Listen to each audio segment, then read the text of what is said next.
My 15-year-old daughter got a second-degree burn while helping in the kitchen before my mom's birthday. She can still stir with the other hand, my mom said, then made her finish prepping dinner for 18 people. When I found out, I didn't yell. I did this. 3 hours later, I had 53 missed calls. I walked in smiling. That's the part I keep thinking about. The smile. The light. Friendly. Everything's just fine smile I had on my face when I opened my mother's front door and stepped into what looked, for 5.5 seconds, like a perfectly pleasant family gathering. The smell hit me first. Garlic butter and the faint whiff of store-bought Celebration. The kind of perfume only my mother would call homemade. The house was full. My siblings were there. Their kids were chasing each other between the living room and kitchen, high on Sprite and frosting. The adults were drinking cheap wine and pretending not to judge each other. My mom was holding court near the stove, dramatically spooning some brownish-orange sauce across a tray of lasagna like it was her final painting. My dad stood beside her, nodding at nothing. Everything looked normal. Everything looked fine. And that's how I knew something was wrong, because Olivia wasn't there. Now, my daughter isn't the center of attention type. She's not the kid doing cartwheels in the front yard or giving impromptu speeches about endangered frogs at the dinner table. But she's always present, helpful, observant. A steady hum in the background, folding napkins, pouring drinks, or answering politely when her uncles ask if she has a boyfriend yet. She wouldn't just disappear. So I asked, "Where's Olivia?" My sister's oldest daughter looked up from her phone and shrugged. She said she wasn't feeling great. Went to lie down, I think. Probably just tired. My brother added, sipping beer like this was normal. They had her running around all afternoon. Someone laughed. Maybe she's having one of those days. One cousin joked, smirking, the kind of smirk that carries through generations. My mother rolled her eyes like I'd asked where the queen was. She's fine. Teenagers. You know how dramatic they can be. And I wish I had stopped smiling right then. I wish I had dropped the cake I was holding, pushed past them, and run straight to find my daughter. But I didn't. I laughed lightly, said something like, "I'll go check on her," and handed the cake off to my sister, who, by the way, didn't blink. The hallway was loud. The door to the guest room was shut. I knocked gently. "Olivia?" Silence. Then a rustle. "Mom?" That's when I knew. It was the way she said it. Small, fragile, and so unlike her usual deadpan, one-eyebrow-raised sarcasm. I opened the door. She was curled on the edge of the bed, cradling a bottle of cold water against her left hand. Her face was flushed and blotchy, her eyes glassy. Her right hand trembled as she tried to keep the bottle from slipping. "Sweetheart, what happened?" "I burned it." The words came out flat, like she'd run out of volume. I sat beside her. She flinched slightly, then relaxed. She let me take the bottle away. The skin on the back of her hand was angry red, blistered with the beginnings of clear, raw bubbles forming across her knuckles. "How long ago?" "A while." "How long is a while?" "I don't know, 2 hours, maybe more." My blood ran cold. "You didn't tell anyone?" "I did." Her voice cracked. "I told Grandma and Grandpa, and Auntie Lila and Uncle Nate. I told them all." "What did they say?" She swallowed. That I was being dramatic. That I just didn't want to help. I blinked. "Grandma said I could stir with my other hand." There was the sentence. The one that would later snap in my mind like a trap. I stood up. They were leaving. "But the party isn't worth a second-degree burn." I helped her up gently. She winced as she slid her hand into the sleeve of her hoodie. I guided her out the hallway quietly, past the bathroom, past the stairs, past the sound of my mother's laughter floating up from the kitchen like steam. She didn't see us. None of them did. We got into the car. I drove fast, but not too fast. Not enough for Olivia to see I was panicking. Just fast enough to get her where she needed to be. The triage nurse looked at her hand and called for a doctor within 30 seconds. The words infection risk, possible scarring, and delayed treatment were used. They bandaged it carefully, explained what to do, told her she'd need follow-up care. Then they asked me, quietly but clearly, why no one had brought her in sooner. I didn't answer. Because how do you explain to a stranger that your daughter was in a room full of adults, relatives no less, while her skin blistered and throbbed and screamed, and not one of them thought she deserved medical attention? How do you explain that your mother, the woman who posted baby photos of her angel granddaughter all over Facebook, told her to stir with the other hand? How do you explain that your daughter didn't even cry until the car ride because she didn't want to ruin Grandma's birthday? We left the ER with a folder of instructions, a prescription, and a bag of medical supplies. My phone buzzed the moment we stepped outside. One missed call, then two, then 6, then 13. Texts were rolling in. Where did you go? Is everything okay? Did Olivia leave with you? Mom's asking. We're cutting the cake soon. I didn't answer. It scrolled by the time we got home, and I tucked her into bed with her hand wrapped in gauze like a fragile truth. I had 53 missed calls, and none of them were apologies. Not yet. But they were coming, just not in the way they expected. They say your childhood shapes your worldview. Mine shaped my pain tolerance. I don't mean that in some sentimental self-help book way. I mean literally. My body learned not to react. Stubbed toes? Shake it off. Fever? Go to school. Sprained wrist at age 12 while dragging laundry upstairs? Still had to cook dinner. That kind of shaping. I used to think that made me strong. But standing there in the ER, watching a nurse bandage my daughter's blistered hand while she sat quiet and composed and utterly defeated, I realized something ugly. I hadn't just inherited that tolerance, I'd passed it on. Because she hadn't screamed, hadn't made a scene, hadn't begged anyone to help. She'd stayed polite, obedient, invisible, just like I used to. I was the oldest of 3. My sister and brother came 2 years apart. I was 4 years older. I came first, which meant I came at the worst possible time. My mother used to say I rushed her into adulthood, like I'd ruined something sacred by being born inconveniently. She got pregnant with me at 19, married my dad at 20, and never stopped blaming me for both. When my siblings arrived, things got better for them.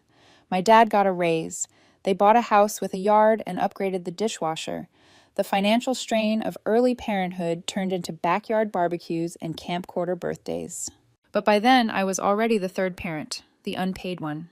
I don't remember the first time I was told to help out. It wasn't an event. It was air, constant. Bathe your sister. Keep your brother occupied. Make lunch. Do your homework. Don't whine.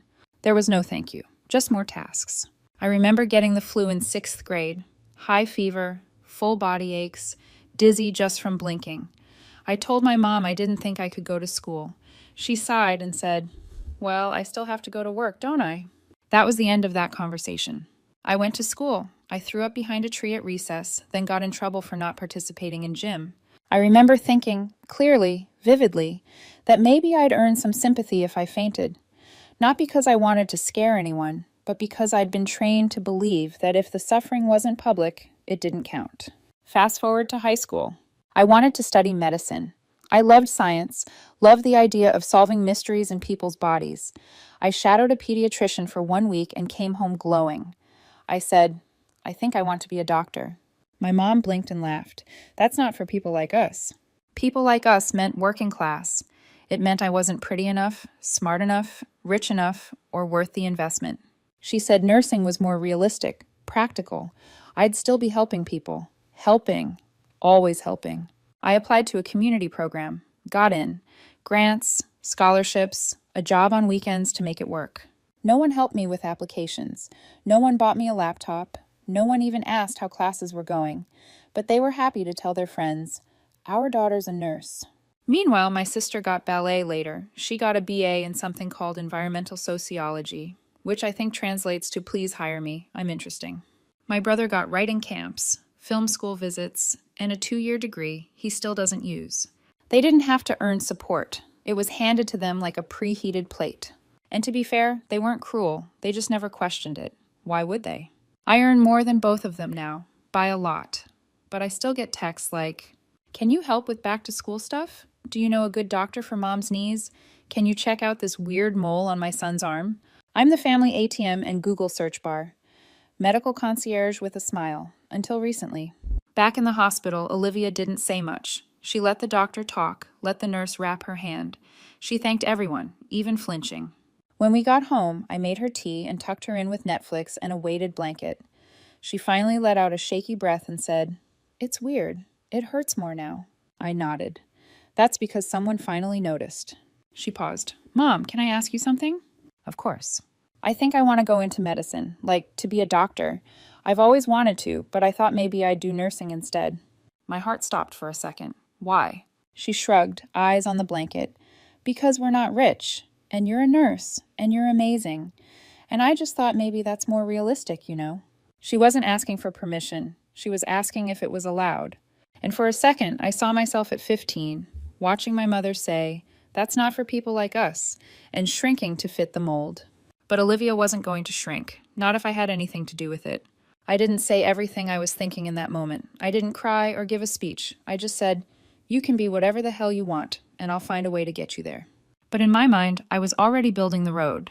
I keep thinking about how pain echoes, how one moment, one burn, one look, one sentence can live in your body for years. My mom's voice still lives in mine sometimes. Still says, "Don't overreact," when I flinch. Still says, "Get over it," when I need help. But Olivia's voice is louder now, and it's my job to protect hers. The first thing I cut was the money. Not the coldest move I've ever made, but definitely the quietest. No announcement, no screaming match, just a few clicks and a short message to my bank confirming the recurring transfers were over. It was like unplugging a machine I'd been powering for years, and then just listening to the silence. After that, I wrote one sentence to my mother. "I won't be available for therapy sessions anymore. Please follow up with a licensed provider." I didn't expect a thank you, but I also didn't expect the emotional equivalent of a nuclear detonation. 15 minutes later, the phone rang. It was her. Against my better judgment, I picked up. "Oh, now you have time to answer," she said. "No, hello." I leaned against the counter and looked out the window. "Is this about the money or the medical help?" Silence, then a scoff. "I'm your mother," she said. "I'm in pain, and you're a nurse. You've always helped me. You made my daughter stir pasta with a second-degree burn." "That's not what happened," she snapped. "No one even knew she was that hurt." "She told you 3 times. I thought she was being dramatic." There was no regret, no apology, just the same old story wearing new lipstick. "She's 15, I said. "And I'm 62 and can't sleep from back pain," she fired back. "I thought we were family. You said she could stir with the other hand." My voice didn't even crack. I'd practiced that sentence in the mirror. She went quiet on the other end, just breathing. "You're punishing us over one little misunderstanding," she finally muttered. "No, I'm just not pretending anymore." And I hung up. I half expected a marching band of guilt to arrive at my door the next day. Balloons. Maybe a bouquet that said, "Sorry, you have boundaries now." Instead, there was nothing. No texts, no calls, no late-night emails from my sister pretending she just wanted to check in. Just space. And for the first time in I don't know how long, I had time, actual time. I took Olivia for coffee on a school night. We sat on the couch and watched trash TV with ice packs on her hand and fuzzy socks on both of us. I went to bed before midnight and woke up not dreading anything. It was weird, like I'd accidentally stepped into someone else's life. And then the group chat lit up. My mom beat me to it, always the one with a head start. "We're being cut off. Olivia never said she was hurt. She just said she was tired. We thought she went to lie down. We didn't know anything was wrong. I've been in so much pain lately, and now my daughter won't speak to me, even though she's a nurse." I stared at the screen. It was like watching someone rewrite history with crayons. She left out the part where they told Olivia she was lazy, where they laughed, where they gave her the pan. She left out the part where Olivia spent 2 hours working with raw, blistered skin because she didn't want to ruin Grandma's birthday. My thumb hovered over the keyboard. I didn't want to give a speech, so I didn't. I just posted a photo of Olivia's hand, fully bandaged, with the hospital logo visible in the corner. And then I wrote, "She told you 3 times. You laughed. You told her to stir with the other hand. She cooked through a second-degree burn. That's why we left." The chat froze. One cousin left a thumbs up, another left the group entirely. And then, hours later, long after I thought the dust had settled, came the message I didn't expect. It was from my aunt, my mom's sister. I didn't want to get involved, but I was there. I blinked. I heard what they said. They gave her the hot dish on purpose, said it would teach her to be more careful. Then they laughed about how dramatic she was. They didn't think she'd actually get hurt, but they wanted to prove a point. I'm sorry, I should have said something sooner. I didn't cry, thought I would. But instead I smiled. Not a happy smile, not even a relieved one. Just the kind of smile you make when you realize your instincts were right, that you weren't being too sensitive, that it really was that bad, that they really did think pain was a teaching tool, and that someone else finally had the nerve to say it out loud. Olivia didn't read the chat. I didn't want her to. She was asleep on the couch, curled up under the same blanket she'd used the night we got home from the ER. Her hand rested on top of the pillow, Now the swelling had gone down. The skin was still red, but healing. I sat beside her and scrolled through the messages one more time. Then I turned off my phone and I breathed. They mocked her pain, told her to stir with the other hand, then tried to erase the truth. But someone finally said it out loud. I thought the screaming would stop after the aunt spoke up. You'd think a public message saying they gave your daughter a scalding dish on purpose would at least earn me a quiet few weeks, some family reflection, maybe even a lukewarm apology. Instead, it triggered what I now lovingly refer to as the pre-legal panic era. No one said the word lawsuit, of course. My family's allergic to anything that might involve accountability or paperwork. But suddenly, everyone had an opinion, a theory, a rewritten version of events where no one remembered, no one meant anything, and no one was to blame. It was like watching a gaslighting circus, where every act involved erasing my daughter's pain just a little more creatively. So I stopped replying, until the phone rang one quiet afternoon, and it was my grandmother. She doesn't call much. We visit her every 2 weeks like clockwork, and she's not big on phones. But she'd been reading the chat, every word, every emoji, every lie. She didn't even say hello. I saw what your aunt said. I saw what your mother did. And I'm done. I sat down. I changed the will. Everything goes to you. Silence on my end. She continued, perfectly calm. They think showing up to a party entitles them to a legacy, but legacies go to the ones who clean up the mess. That's you. Then, softer. And if I'm still around when Olivia starts med school, and I damn well plan to be, tell her to call me if she ever needs anything. I don't remember what I said. I think I asked if she was sure, maybe twice. She said, you show up. They don't. And I'm not dying yet, so if they want to fight me on it, they can do it to my face. I didn't tell Olivia right away, not because I didn't want to. I just needed to breathe it in for a minute, let the air change. But that night, I sat on her bed and I told her everything, about the call, the will, what it meant. She stared at me, wide-eyed. All of it? All of it. She was quiet for a moment, then, so, she meant it? About helping with med school? I couldn't stop the smile. We don't have to figure it out anymore. We just get to say yes now. She hugged me and didn't let go for a long time. 2 weeks later, we went to visit Grandma. Same as always. Me, Olivia, my husband, a bag of groceries, in the usual Sunday rhythm. She made us tea. We sat in the living room. It felt normal, which should have been my first clue. The knock on the door was sharp, rehearsed, like someone had planned how it would land. And then they walked in, all 4 of them. My parents, my sister, my brother. Olivia stiffened next to me.